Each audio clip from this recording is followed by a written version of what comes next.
Salam alaikum, ñu ngi leen di nuyu di leen ziar di leen béggee bu baax a baax. Ravi de vous retrouver encore une fois sur votre chaîne A2S Pro avec un immense plaisir. Continuez leen di abonné ngeen bës cloche de notification bi su ko defee bépp vidéo bu ñu dugal ngeen mën ko am à temps réel. ñu fas yéene wax rek ci li nga xam ne moom mooy discours bu responsable, discours boo xam ne ki ko tenir di président Bassirou Diomaye Faye daf ko tenir ak sincérité. soo ko déggee ni muy waxee wax ji dafa naturel ak accent séeréer bi mu naturel nekk koo xam ne soo ko déggee rek da ngay xam ne kii kàddu yu muy yëkkati kàddu yum gëm la, nekkul politicien boo xam ne buy naxaate la comme li jiitu woon, waaye dafa nekk nit koo xam ne ku loyal la envers les sénégalais yi nga xam ne ñoom ñoo ko fal, waaye tamit ku dëggu la koo xam ne dafa fas yéene def li nga xam ne moom la man ngir Sénégal jëm kanam, te sas bi nga xam ne sénégalais yi sas nañ ko ko moom xam na lan mooy njëriñ bi. kon am nañ président boo xam ne ku bëri valeur la, ku bëri vertu, ku dëggu, koo xam ne buñ ko jàppalee rek dina am ay résultats yu baax incha allah. li ma gën a neex nag ci interview bi yëpp donte li mu wax yëpp am na solo mooy digganteem ak son premier ministre nekkoon son mentor ci parti bii di Pastef. Ousmane Sonko nekk président parti bi, nekkoon candidat naturel bu parti bi, moom mu koy jàppale pendant 10 ans pour fal ko. nee na Ousmane Sonko fal ko ci 10 jours. kon yàlla moo ko dogalee noonu te ñoom nangoo nañ ko noonu. li gënoon a am solo rek mooy nañu accéder au pouvoir, projet bu ñu amoon pour Sénégal ñu mën ko jëmmal, su ko defee sénégalais yi gis ci seen bopp ba pare gis njëriñ bi ak yéene bi nga xam ne ñoom amoon nañ ko ci Sénégal ak nu ñu fas yéenee soppi Sénégal. wane na ne nit ñi duñ ci dara, mais projet bi na jàll rek, ku mën a jiitu baax na. ndax Ousmane Sonko dañ ko xeex, Macky Sall ak ay magistrats yam ñoo jóg ne Ousmane Sonko du fi nekkee candidat. Ousmane Sonko yàlla dimbale ko mu am stratégie, teg stratégie boobu jàll, mu tànn ki nga xam ne mooy actuel président de la République du Sénégal, muy le président Bassirou Diomaye Diakhar Faye. waaye man dama am lu ma jaaxal trop ci suñ mbokk sénégalais yi. wax dëgg yàlla majorité bi kenn amut lu mu leen wax, parce que 54% ñoom ñoo fal le président Bassirou Diomaye Faye fal bu rafet au premier tour par le biais de Ousmane Sonko mi nga xam ne moo waroon a nekk candidat. comme ni ma ko waxee sànq, Macky Sall ak saay-saay yu mu àndal, ay magistrat bandi, ay voyou ak administration bu bon, ay larbin nekk fa, nekk suq Macky Sall mu leen di def loolu bon ñu koy nangu, ak ay ñeneeni nit yoo xam ne ñu ngi woon Sénégal nekk ay nit ñu bon ñu yées di def sale boulot. am ay journalistes yoo xam ne ñoo doon yàq der, ak ay chroniqueurs ak ay influenceurs yoo xam ne seen influence yëpp ci saaga la jëmoon, ak ñoo xam ne dañ doon mbubboo diine ne ay marabu lañ, te jàpp nañ ci xeex bi nga xam ne moom la Macky Sall doon xeex Ousmane Sonko. kon xeex bi c'était large, dafa yaatu woon. donc bi ñu ko xeexee ba Ousmane Sonko génn def ay stratégie am ne ki nga xam ne mooy Bassirou Diomaye Faye mii, lépp lu ngeen doon séntu ci man mu ngi ci moom, bu ngeen ko falee dafa mel ni man ngeen fal. moo tax ñu campagne benn slogan bu tudd Sonkoy Diomaye te Diomaye mooy Sonko. yàlla daf ci barke, mbir mi jàll. Ousmane Sonko am générosité, nekkul nit ku rëy, nekkul nit koo xam ne daf ne budul man du nekk keneen. jël présidence gi jébbal ko ki nga xam ne ñoom ñaar ñoo bokk ay valeur, mu nekkoon collègue am, ñu daan ànd, ñu xam ne ñoom ñaar ñoo bokk ay valeur, ñu créé ndoor seen parti pour dem à la conquête du pouvoir, parce que xam nañ ne li nekk Sénégal baaxul. te pourtant bu leen neexoon ñu toog foofu ci seen bureau yi sedd ya ñu leen di ger, parce que inspecteur des impôts et domaines boo nekkee ku jubati ñëpp xam nañ ne da ngay am xaalis te di nga am ay terrain am ay bien mais ñii dañoo bëri ay vertu bëri ay valeur am lu ñuy jomb am lu ñuy bañ loolu moo leen boole moo tax ñoom ñaar ñu ànd bokk jikko mais bu leen neexoon mën nañoo toog foofu di encaisser seen ay millions mën nañoo nekk sax milliardaire parce que am na ay inspecteur des impôts yoo xamante ni tey ay milliardaire lañ de ndax sàcc alalu réew mi mais ñoom dañoo gis ne réew mi yu muy doxee jaarul yoon ñu ne nañ créer parti pour dem jële ji réew mi yàlla dimbale leen au bout de 10 ans ñu accéder au pouvoir di doxal mu am ay nit yu bon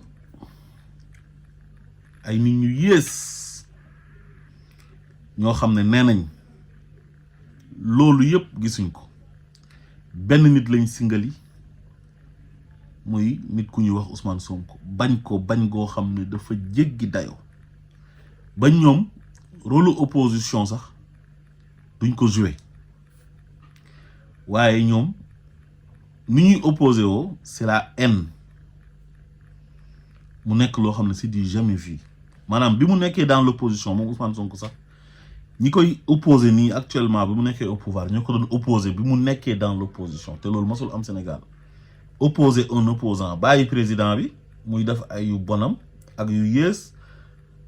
te nga ne li fi nekk daf fee war a jógee nga bàyyi kook ay ñaawteefam ñëw di attaquer benn opposant parce que dafa am popularité parce que Sénégalais dañ ko bëgg dafa am bayre amoo ko yaa ko jiitu ci géewu politique bi mu jaral nit ñi lu nekk bu soxlaa xaalis ne dajale leen ma 1 milliard sax mën nañ ko dajaleel donte masuñoo àgg 1 milliard lu mu def ñu def ko bu ne beñu dugub laa bëgg a lekk nit ñi dem di buuxante ci maire yi jaay beñu dugub ba dootuñ amati sax beñu dugub bu defee maajee yu weq gars yi weq dafal ci ay t-shirt dafal ci ay casquette maanaam avant sax ñoom ñu accéder au pouvoir moom dafa doon créer ay emploi ñi ko topp déggal ko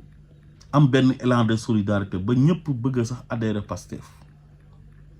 kon li am ni mérite la léegi am ay nit yu yees yu mel ni Thierno Bocoum ak Bougane Gueye Dany ak waa APR yu perte yi seen journalistes yu bon yooyu ay ñoom Yoro Dia ak ñoom Mamadou Ibra Kane ak ñoom Madiambal Diagne nga xam ne dañoo bon ba seen kanam yi soo ko xoolee xam ne ñii yàlla da leen di rëbb parce que seen mbon gi dafa jéggi dayoo ñu ñàkk ngor bañ Ousmane Sonko mais Ousmane Sonko ak Bassirou Diomaye Faye xam nañ ne Ousmane Sonko moo tax Bassirou Diomaye Faye nekk président de léegi nag ñu ne comme Ousmane Sonko liggéey na ba kii falu léegi nag nañu séparer ñaar ñi comme président bi moom dañ ko élire pour 5 ans te premier ministre bi moom dañ ko nommé rek par décret léegi comme kii dañ kaa yàgg a bañ yéenewuñ ko dara lu baax ba si poste premier ministre bi sax yéenewuñ ko buñ sañoon day torox day ala ko maanaam poste ba mu amoon impôt et domaine sax nekk inspecteur des impôts et domaine sax yéenewuñ ko ba tax ñu dàq ko ba ci élection législative yi passé Macky Sall def ay effort lu mu man Badio Camara jàppale ko mu éliminer liste nationale bu Yewwi Askan Wi parce que Ousmane Sonko moo nekkoon tête de liste bi kon ñi seen degré soxor fa mu àgg dafa jéggi dayo moo tax man des fois dama naan est-ce que nit dina bañee nit nii xeex nañ ko ba sonn waa ji man leen duma leen bi mu nekkee ci opposition bi ba accéder au pouvoir ci ay stratégie parce que ñoom doole lañ doon xeexee utiliser police utiliser gendarmerie utiliser les pourritures de la justice ay sagaru juge ay procureur yu bon yu yees ay journalistes corrompus ay nit ñu bon ñu yees ñooñu doon utiliser contre Ousmane Sonko mënuñ ci moom dara ndax wa yamkuruna wa yamkurullah wallahu xayrul makirin yàlla moo ko waxoon bi ñuy fexeel yonent bi pour bëgg ko fagaagal muy fàttali yonent bi ci suratu Anfal naan ko wa iz yamkuru bika allazina kafaru lu yusbituuka aw yuqtuluuka aw yuxrijuuka wa yamkuruna wa yamkurullah wallahu xayrul makirin mu ne ko ndax yaa ngi fàttaliku pexe yañ la doon def ca Màkk bëggoon la fekk ci néeg bi caaw la ay jaasi ba nga dee wala ñu séquestré la ci néeg ba nga dee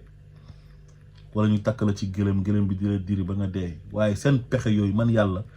man maa ko gàntal maanaam damaa dissuader seen ay plan yu bon ci yow waaye gis nga nit yu yées yu xaraam yu bon yi nekk Sénégal ne dañuy opposé wu te amuñ argument seen opposition yépp mooy fekk ñaari nit ñi ànd nga ne ñii dañoo war a tàqali ko par force ndax bon ak soxor te loolu du opposition. Opposition mooy waa ji gestion yam ni muy doxalee réew mi politique am loolu ngay xool loo ci mën a critiquer nga critiquer ko teg ko ci responsabilité ak objectivité mais pas ay attaque personnelle ak benn aigri ak benn méchanceté ak benn jalousie ak benn haine viscérale envers une personne qui s'appelle Ousmane Sonko. moo tax président Bassirou Diomaye Faye dafa gën a sagal Ousmane Sonko tey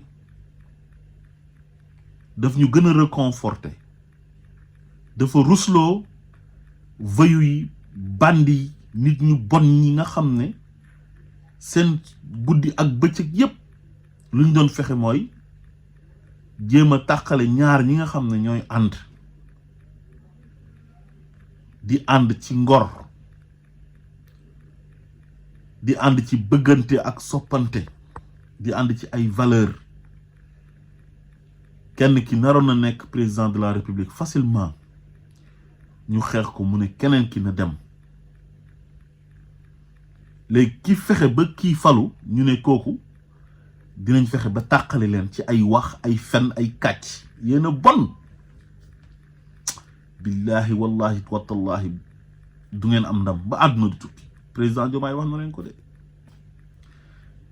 nee nañ yéen lorñe fauteuil ngeen di wax lorñe fauteuil mais nee na bu mu ko lorñe mais na ko regarder parce que daf ko kaa yéene parce que moom def na lu nekk pour kooku toog ci siège boobu noonu fukki at waaye yàlla dogalu ko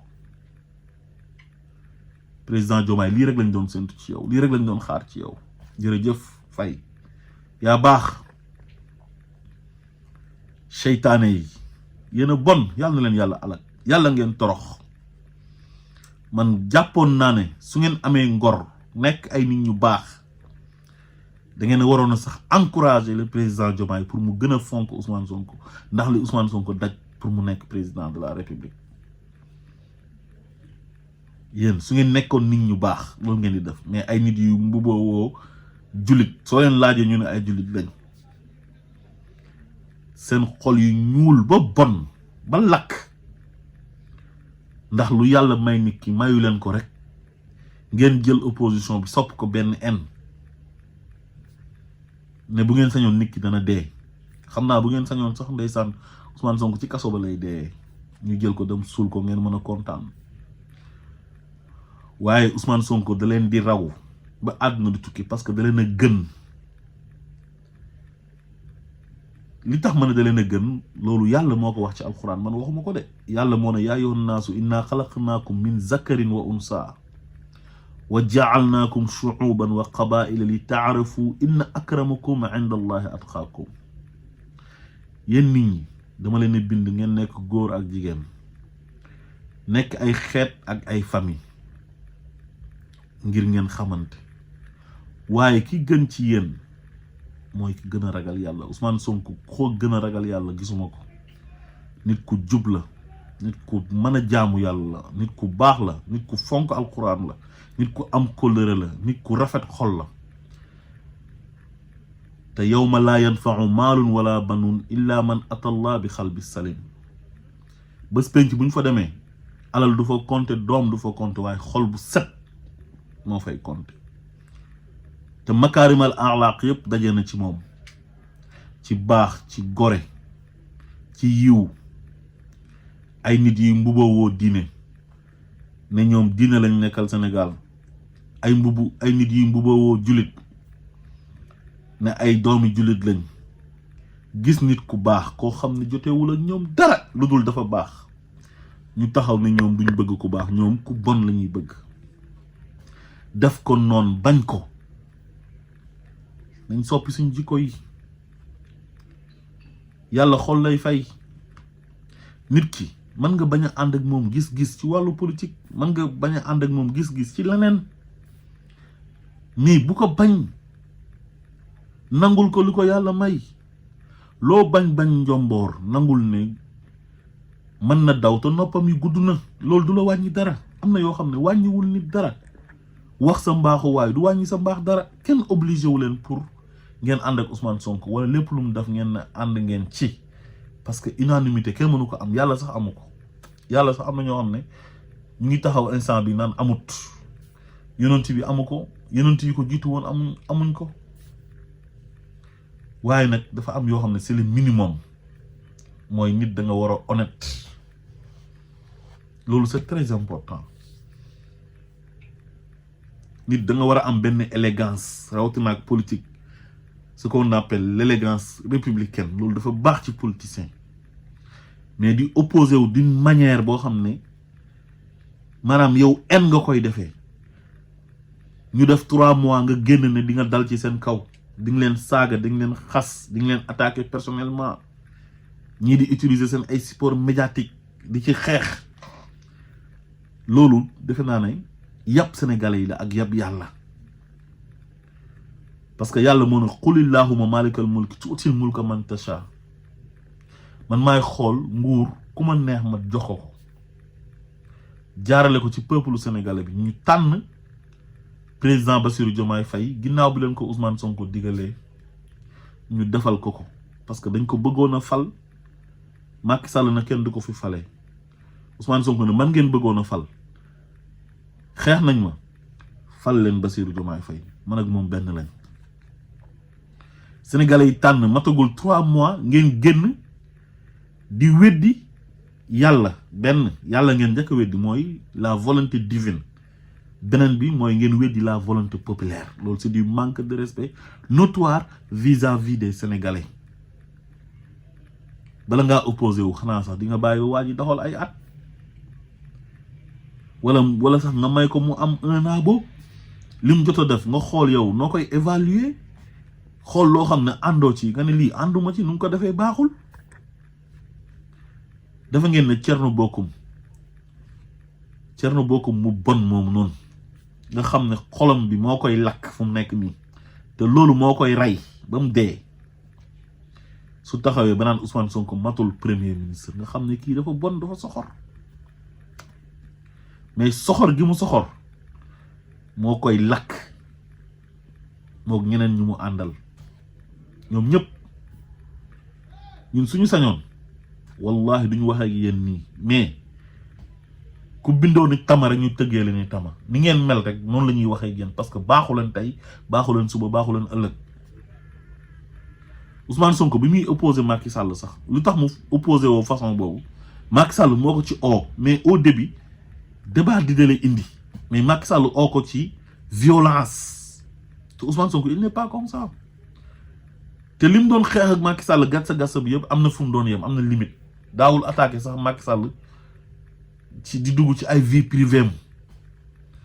wala muy wax nga jàpp ne dafa am mbañeel ci Macky Sall. waaye dañoo bokkul woon gis-gis. nous sommes dans un pays de démocratie. nous sommes dans une république. Macky Sall ne moom violence lay utiliser, violence verbale ak violence physique. Ousmane Sonko nag ne ko dama lay fekk ci terrain boobu.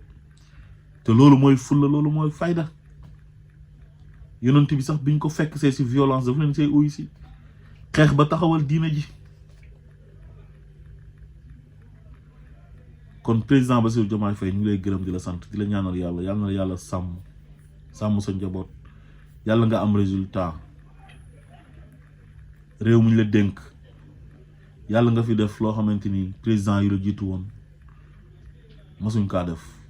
yàgg sa premier ministre Ousmane Sonko xam nañ ne Sénégal rek ngeen bëgg te Sénégal rek moo leen intéressé. moo tax incha allah jàmm rek ngeen di am. yàlla na leen yàlla defal jàmm. yàlla na yàlla toroxal seen noon yi. ndax bëgguñ Sénégal bu ñu bëggoon Sénégal duñ leen ñaanal échec wala ñu leen di ñaanal division seen diggante yi ñaar, mais dañ leen di ñaanal ngeen réussir. parce que bu ngeen réussir rek Sénégal moo ciy gis boppam, Sénégal lay jëriñ. te képp ku bëgg Sénégal doo ñaan yàlla ñu fal ay nit nga bëgg nit ñi échec. asalaamaaleykum wa rahmatullah.